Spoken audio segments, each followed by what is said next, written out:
हमारे candidates professor आलम जी, कमरू लोढ़ा जी, master मुजाहिद जी, stage पे महागठबंधन के नेता, हमारे प्यारे कार्यकर्ता भाइयों और बहनों,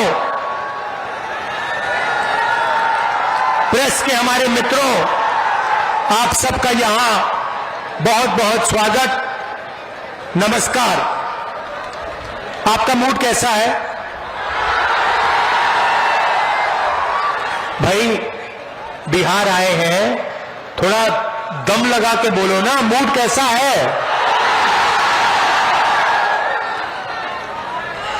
हिंदुस्तान में दो विचारधाराओं की लड़ाई है। एक तरफ आरएसएस जो देश को खांचों में बांटना चाहती है, जात का खांचा, धर्म का खांचा, प्रदेश का खांचा, भाषा का खांचा, स्त्री पुरुष का खांचा। और दूसरी तरफ कांग्रेस पार्टी, हम सब महागठबंधन जो देश को जोड़ना चाहता है, हर धर्म को, हर जात को एक साथ लाकर आगे ले जाना चाहता है। मैंने 4000 किलोमीटर भारत जोड़ो यात्रा की, उसमें एक ही मैसेज था, नफरत के बाजार में मोहब्बत की दुकान खोलनी है। उनकी यात्रा होती है और वो कहते हैं कि हमें नफरत फैलानी है, नफरत का बाजार खोलना है और मोहब्बत की दुकानों को बंद करना है। और हम कहते हैं हमें नफरत को मिटाना है, नफरत के बाजार को बंद करना है और मोहब्बत की दुकान खोलनी है। यही राजनीति चल रही है। देखिए, नरेंद्र मोदी में, उनके खून में, उनकी सोच में नफरत है। वो बांटना चाहते हैं, नफरत फैलाना चाहते हैं। दूसरी तरफ मेरे खून में मोहब्बत है, भाईचारा है और हिंदुस्तान को मैं जोड़ना चाहता हूं। यह फर्क है, यह लड़ाई है। बीजेपी आरएसएस एक तरफ, नरेंद्र मोदी अमित शाह एक तरफ, कांग्रेस पार्टी दूसरी तरफ, राहुल गांधी दूसरी तरफ, खारगे जी दूसरी तरफ, तेजस्वी जी दूसरी तरफ। यही बात चल रही है। नफरत से इनको क्या मिलता है, मैं आपको बताता हूं। नफरत से इनको देश का धन मिलता है। नफरत से ये जनता के ध्यान को इधर उधर भटका सकते हैं। नफरत से ये जनता को डरा सकते हैं। और जब जनता डरती है तो जनता सही सवाल नहीं पूछती। बिहार में, हिंदुस्तान में 3-4 राजनीतिक सवाल है। सबसे पहला और सबसे जरूरी राजनीतिक सवाल, इस देश के युवा को और बिहार के युवा को रोजगार क्यों नहीं मिल रहा है, यह सबसे पहला सवाल है। दूसरा सवाल, अगर युवाओं को रोजगार देना है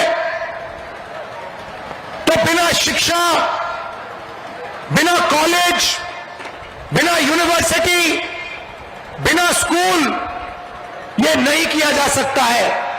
तो दूसरा सवाल, बिहार में यूनिवर्सिटीज, कॉलेजेस सारी की सारी या बेची जा रही है या बंद हो रही है। और अगर बिहार के युवा को रोजगार चाहिए तो उसे दूसरे प्रदेशों में जाके मजदूरी करनी पड़ती है। मैं आपसे पूछना चाहता हूं, आप अलग अलग प्रदेशों में गए हो, बिहार के लोग आपको अरुणाचल प्रदेश में मिलेंगे, दिल्ली में मिलेंगे, पंजाब में मिलेंगे, कर्नाटक में मिलेंगे, बेंगलोर में मिलेंगे, हैदराबाद में मिलेंगे, दुबई तक बिहार के लोग आपको मिलेंगे। मगर जहां भी आप जाओगे, बिहार के लोग मेहनत करते हैं, खून पसीना देते हैं, ये बड़ी बड़ी इमारतें बनाते हैं, सड़कें बनाते हैं, हाईवे बनाते हैं, पुल बनाते हैं, इंफ्रास्ट्रक्चर बनाते हैं, कॉलेज यूनिवर्सिटियां बनाते हैं, अस्पताल बनाते हैं। मगर सारे के सारे बिहार के लोग बाकी प्रदेशों में मजदूरी करते हैं। क्या आप खुश हो कि बिहार की जनता देश में मजदूरी करती है? क्या आप चाहते हो कि बिहार के युवा का भविष्य देश में बाकी प्रदेशों में मजदूरी करने का हो? चाहते हो? अगर चाहते हो तो फिर आपको मालूम है आपको किसको वोट देना है। नीतीश जी ने बिहार में और मोदी जी ने देश में रोजगार खत्म करने का काम किया है। भाई और बहनों, जेब में आपके मोबाइल फोन है, उस मोबाइल फोन को निकालिए, उसके पीछे देखिए क्या लिखा है। उसके पीछे लिखा है मेड इन चाइना। लिखा है नहीं लिखा है? लिखा है। शर्ट के पीछे देखिए made in China, made in Vietnam, made in Bangladesh. जो भी यहां माल बिकता है या चाइना में बनता है या जापान में या कोरिया में या वियतनाम में बनता है। हम चाहते हैं कि फोन के पीछे मेड इन चाइना ना लिखा हो, मेड इन बिहार लिखा हो। यहां पे आप पाइनएप्पल उगाते हो, मक्का उगाते हो, बिहार में मखाना उगाया जाता है, मक्का, मछली, अलग अलग फल, आम, पाइनएप्पल। मैं आपसे पूछना चाहता हूं, पिछले 20 साल में नीतीश जी ने कितने फूड प्रोसेसिंग प्लांट चालू किए? कितने फूड प्रोसेसिंग यूनिट, पाइनएप्पल को प्रोसेस करने वाले, आम को प्रोसेस करने वाले, मच्छी को प्रिजर्व करने वाले, मखाना बनाने वाले कितने यूनिट नीतीश जी ने यहां पैदा किए? एक भी नहीं। अमित शाह यहां आते हैं और कहते हैं बिहार में उद्योग लगाने के लिए जमीन नहीं है। सीधा स्टेट से आपको झूठ बोलते हैं। जमीन की बिहार में कोई कमी नहीं है। अदानी के लिए जितनी भी जमीन चाहिए नीतीश जी और नरेंद्र मोदी की सरकार देने को तैयार है। बिहार में 1 एकड़ 1 रुपए के दाम में अदानी को दिया गया है, मगर फूड प्रोसेसिंग प्लांट नहीं लगेगा, पाइनएप्पल प्रोसेसिंग प्लांट नहीं लगेगा। जो मखाना पानी में से निकालते हैं, मेहनत करते हैं, उस मखाने का फायदा उनको बिहार में नहीं मिल सकता है। अमेरिका में हजारों रुपए के लिए मखाना बिकता है, मगर बिहार में जो मेहनत करता है उस बिक्री से उसको कोई फायदा नहीं मिलता। या बिचौलियों को मिलता है, या फिर बड़ी बड़ी कंपनियों को मिलता है, या फिर अमेरिका की कंपनियों को मिलता है। फायदा बिहार के जनता को, बिहार के युवाओं को नहीं होता। समय होता था जब बिहार में दुनिया की सबसे बेहतरीन यूनिवर्सिटी थी। नाम आपने सुना होगा, सुना है? नालंदा यूनिवर्सिटी सुना है? पूरी दुनिया से लोग आते थे, कोने कोने से आते थे, चाइना से, जापान से, जर्मनी, फ्रांस, इंग्लैंड से, वियतनाम से बिहार आते थे। क्यों आते थे? नालंदा यूनिवर्सिटी में पढ़ाई करने आते थे, नालंदा यूनिवर्सिटी में शिक्षा लेने आते थे। मैं चाहता हूं कि फिर से इस बिहार में दुनिया की सबसे अच्छी हाई क्वालिटी की यूनिवर्सिटीज बने। मैं चाहता हूं कि दुनिया के सबसे अच्छे स्कूल, इंग्लिश मीडियम स्कूल, सबसे अच्छी यूनिवर्सिटियां, सबसे अच्छे कॉलेज इस बिहार में बने। मैं आपको बताना चाहता हूं, महागठबंधन यहां चुनाव जीतेगा, शिक्षा का काम हम करेंगे, यूनिवर्सिटी कॉलेजेस खोलेंगे, सरकारी यूनिवर्सिटी, सरकारी कॉलेजेस, सरकारी स्कूल, इंग्लिश मीडियम स्कूल हम खोलेंगे। मगर राहुल गांधी भी आपको एक वायदा करना चाहता है, जैसे ही इंडिया गठबंधन की हमारी सरकार बनेगी, दुनिया की सबसे बेहतरीन यूनिवर्सिटी बिहार में हम आपके लिए खोल के देंगे। कोने कोने से लोग आएंगे, अमेरिका से, जापान से, कोरिया से, चाइना से बिहार में यूनिवर्सिटी में आकर पढ़ाई करेंगे और फिर वापस जाके कहेंगे दुनिया में सबसे बेहतरीन शिक्षा बिहार में मिलती है। यह हमारा वायदा है आपको।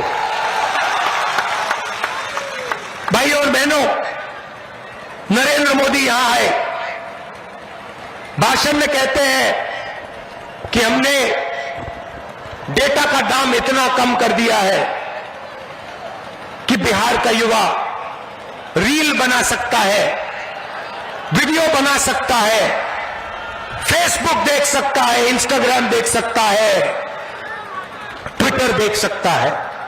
सबसे पहले नरेंद्र मोदी जी का झूठ सुनिए। वो कहते हैं कि उन्होंने दाम कम किए, मगर वो आपको ये नहीं कहते हैं कि जब आप रील देखते हो, जब आप वीडियो देखते हो, जब आप मैसेज भेजते हो, तो पैसा किसकी जेब में जाता है। भाई और बहनों, जैसे ही आपने अपना फोन चालू किया, आपने रील देखी और अपने दोस्त को आपने रील भेजी, उसका पैसा सीधा जियो और मुकेश अंबानी के जेब में जाता है। दूसरी बात, ये क्यों चाहते हैं कि बिहार के युवा इंस्टाग्राम देखें, फेसबुक पर जाएं, अपने वीडियो देखें, अपने वीडियो इधर उधर भेजें? मैं आप आज को बताता हूं, भाई और बहनों, पहले शराब हुआ करती थी, ड्रग्स हुआ करते थे। 21वीं सदी का नया नशा है इंस्टाग्राम, फेसबुक, ट्विटर। यह 21वीं सदी का नशा है। मैं आपसे पूछता हूं, ट्विटर से, फेसबुक से, इंस्टाग्राम से आपके जेब में पैसा आता है क्या? ट्विटर से, फेसबुक से, इंस्टाग्राम से आपको रोजगार मिलता है क्या? आप रोजगार चाहते हो या इंस्टाग्राम चाहते हो? रोजगार चाहते हो, ट्विटर चाहते हो? बिहार का जनता युवा रोजगार चाहता है, 21वीं सदी का नशा नहीं चाहता है। आप इंस्टाग्राम दीजिए, आप ट्विटर दीजिए, मगर उससे पहले बिहार के युवा को रोजगार दीजिए। यह बिहार की जनता चाहती है, यह बिहार का युवा चाहता है। नरेंद्र मोदी जी, कभी आप जाइए, किसान से बात कीजिए। आप अदानी अंबानी जी से बात करते रहते हो, सूट बूट वालों से मिलते रहते हो। आप कभी बिहार के युवा से 2 मिनट बात करो, बिहार के किसान से 2 मिनट बात करो, मजदूर से 2 मिनट बात करो, सबसे पहले आप इनका हाथ नहीं छूते हो। हाथ छूने की जरूरत नहीं है, गले लगने की जरूरत नहीं है, मगर बुला के बात कर लो, पूछ लो कि आप चाहते क्या हो। किसान कहेगा हम फूड प्रोसेसिंग यूनिट चाहते हैं, किसान कहेगा कि हम अपने बच्चों के लिए रोजगार चाहते हैं, मजदूर कहेगा हम अस्पताल चाहते हैं, युवा कहेगा हम रोजगार चाहते हैं। मगर आपको ये बात नहीं करनी, आप नहीं करना चाहते हो, क्योंकि चाइना में जब चाइना का माल जब यहां बिकता है, नरेंद्र मोदी, अदानी, अंबानी को फायदा होता है। मेड इन चाइना से अदानी, अंबानी, नरेंद्र मोदी, अमित शाह को फायदा होता है, हिंदुस्तान के युवाओं को नुकसान होता है। मार्केटिंग नरेंद्र मोदी की कौन करता है? अंबानी, अदानी करते हैं, हमारे प्रेस के मित्र करते हैं, 24 घंटा ये करते हैं। आप मजे की बात सुनिए, कुछ दिन पहले मैंने प्रेस कॉन्फ्रेंस किया, आपने देखा हरियाणा वाला हाइड्रोजन बम देखा आपने फटते हुए धड़ाम से। मैंने नरेंद्र मोदी पे साफ सीधा आरोप लगाया, अमित शाह पे आरोप लगाया, ये जो चीफ इलेक्शन कमिश्नर है ज्ञानेश, इस पर आरोप लगाया। क्या आरोप लगाया? कि मिलकर Narendra Modi, Amit Shah, chief election commissioner vote चोरी कर रहे हैं। मैं आपसे पूछना चाहता हूं, नरेंद्र मोदी जी ने इस आरोप का जवाब दिया? बोला कि नहीं, राहुल गांधी झूठ बोल रहा है, मैं वोट चोरी नहीं कर रहा हूं, बोला? अमित शाह ने बोला कि राहुल गांधी झूठ बोल रहा है, मैं नहीं कर रहा हूं? ज्ञानेश ने बोला नहीं, बोल नहीं सकते, क्योंकि देश के सामने मैंने सच्चाई रखी है। हरियाणा में 2 करोड़ वोटर हैं, तकरीबन 25 लाख फर्जी वोटरों ने हरियाणा के चुनाव में वोट किया। ब्राजील की मॉडल का फोटो पोलिंग लिस्ट पे, बीजेपी के नेता उत्तर प्रदेश में वोट कर रहे हैं, उनके कार्यकर्ता उत्तर प्रदेश में वोट कर रहे हैं, वही कार्यकर्ता हरियाणा में वोट कर रहे हैं। भाई और बहनों, मैं आपको बता रहा हूं, नरेंद्र मोदी और अमित शाह चुनाव नहीं जीतते हैं, वोट चोरी करके चुनाव जीतते हैं। आपको ठगा जा रहा है, हिंदुस्तान की जनता को ठगा जा रहा है, आपका वोट चोरी किया जा रहा है, इस संविधान पर आक्रमण किया जा रहा है। गांधी जी, अंबेडकर के संविधान को फाड़ कर ये लोग फेंक रहे हैं, ये सच्चाई है। हमने कर्नाटक में दिखाया, महाराष्ट्र में दिखाया, हरियाणा में दिखाया। वो जवाब नहीं दे सकते हैं, ना वो ब्राजीलियन मॉडल का जवाब दे सकते हैं, ना ये बीजेपी के नेताओं का जवाब दे सकते हैं, ना ये हजारों लाखों फर्जी वोटों का जवाब दे सकते हैं। एक महिला 100 बार अलग अलग पोलिंग बूथ में उसका नाम आता है, दूसरी महिला 200 बार 2 बूथ में उसका नाम आता है। पूरा का पूरा मामला फर्जी है, ये चोरी करके इलेक्शन जीतते हैं। अब आप कहोगे राहुल गांधी ये हमें बिहार में क्यों कह रहा है? क्योंकि संविधान की रक्षा करने की जिम्मेदारी मेरी है, मगर आपकी भी है।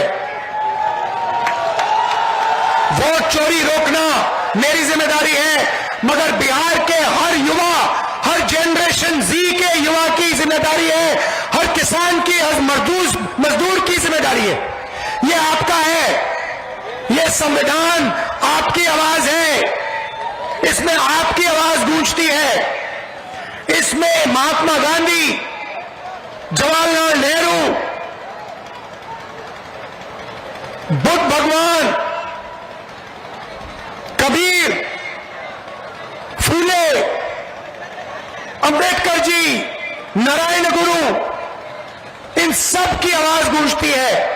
ये मामूली किताब नहीं है, ये हिंदुस्तान की आत्मा की आवाज है, और इस पर नरेंद्र मोदी और अमित शाह आक्रमण कर रहे हैं, इसको खत्म कर रहे हैं। भारत की आवाज पर, भारत की आत्मा पर ये लोग आक्रमण कर रहे हैं। ये जाइए भाई और बहनों, हम भारत की आवाज, संविधान की रक्षा कर रहे हैं। वो भारत की आवाज को कुचलना चाहते हैं, अंबानी की आवाज, अदानी की आवाज की रक्षा कर रहे हैं। भाई और बहनों, चुनाव का समय है, पोलिंग बूथ पे आप सब सावधान रहिए। ये बीजेपी के लोग चोरी करने की कोशिश करेंगे, आप इनके सामने खड़े हो जाइए, वोट चोरी नहीं करने दीजिए, क्योंकि अगर आपने वोट चोरी रोक दी तो यहां पे महागठबंधन की सरकार बन रही है, 100% बन रही है। भाई और बहनों, आप एक बात समझिए, इन्होंने वोट चोरी की है, हमने वोट चोरी पकड़ी है। ये जो है नरेंद्र मोदी जी जो हैं, अमित शाह जो हैं, वो हमसे डरते हैं। बात समझो, वो आपकी आवाज से, जनता की आवाज से, हिंदुस्तान की आत्मा से डरते हैं, क्योंकि उन्होंने हिंदुस्तान की आत्मा से, भारत माता से, हिंदुस्तान की आवाज से चोरी की है और अंत में ये पकड़े जाएंगे। ये कहीं नहीं जा सकते, अंत में ये पकड़े जाएंगे। इसलिए इनके दिल में डर है, वो डर नफरत में बदल के ये काम करते हैं। हम इनके डर को मिटाएंगे और इनके दिल में नफरत को मिटाएंगे। हमने कहा है, नफरत के बाजार में मोहब्बत की हम दुकान खोलेंगे और दुनिया की सबसे बेहतरीन यूनिवर्सिटियां बिहार में हम खोल के दिखाएंगे। धन्यवाद, नमस्कार, जय हिंद।